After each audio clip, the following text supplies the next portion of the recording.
मैंने एक शिक्षक से उत्तर प्रदेश के शिक्षा मंत्री तक और उसके बाद उत्तर प्रदेश के मुख्यमंत्री तक की यात्रा की। मैंने देश में surface transport minister, agriculture minister, home minister जैसे पदों पर भी अपनी सेवाएं दी हैं और वर्तमान में रक्षा मंत्री के रूप में अपनी सेवाएं दे रहा हूं। पर मुझसे कभी पूछा जाए कि मेरी अब तक की उपलब्धियां क्या क्या रही हैं, तो उनमें मेरी जो सबसे बड़ी उपलब्धि होगी वह हमारी उपलब्धि होगी उत्तर प्रदेश में शिक्षा मंत्री रहते हुए वैदिक गणित को लागू करना।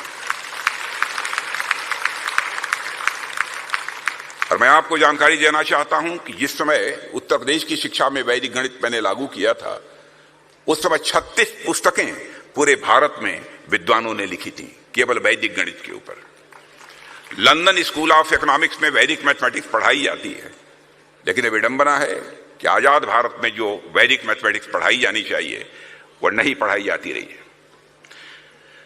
वैदिक गणित की क्या महत्ता है, इस पर बात करने की बहुत आवश्यकता मैं नहीं समझता हूं। इसके संबंध में थोड़ी बहुत जानकारी आप सबको भी होगी। वैदिक मैथमेटिक्स से आज पूरी दुनिया परिचित हो रही है।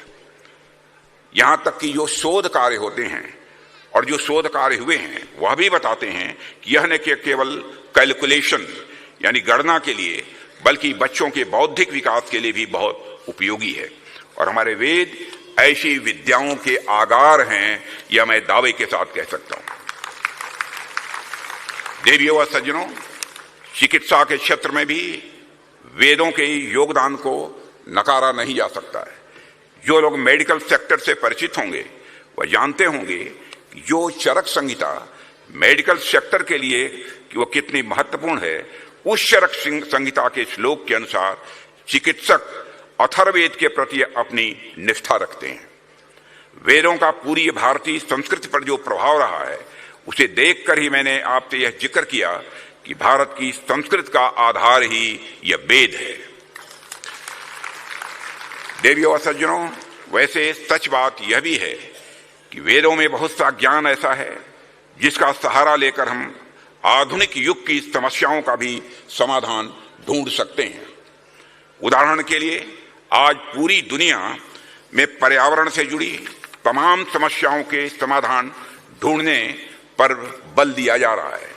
जलवायु परिवर्तन एक बड़ा खतरा बन चुका है। हमारे वेदों में जलवायु परिवर्तन से जुड़ी समस्याओं के भी समाधान मिल सकते हैं।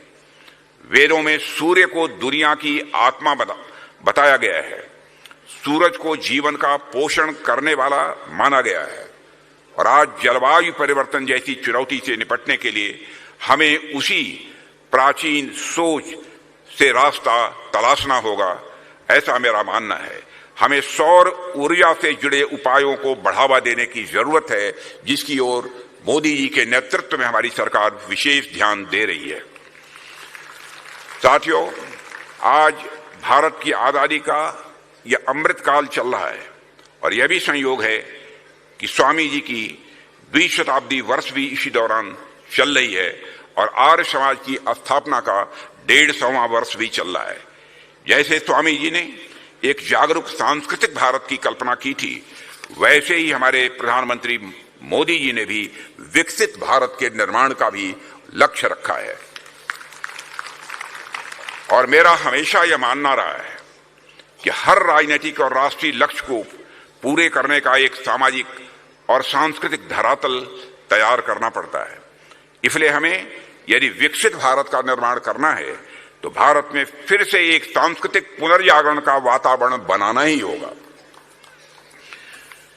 देवियों और सज्जनों, स्वामी जी ने जहां एक ओर भारतीय ज्ञान विज्ञान के महत्व को समझा, वहीं आधुनिक शिक्षा को भी उन्होंने बढ़ावा दिया था।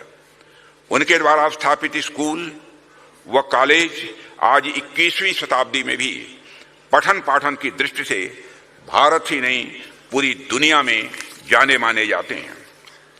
जब भारत गुलाम था तो डीएवी कॉलेज और स्कूलों ने देश के हर बड़े और छोटे नगरों में शिक्षा को बढ़ावा दिया।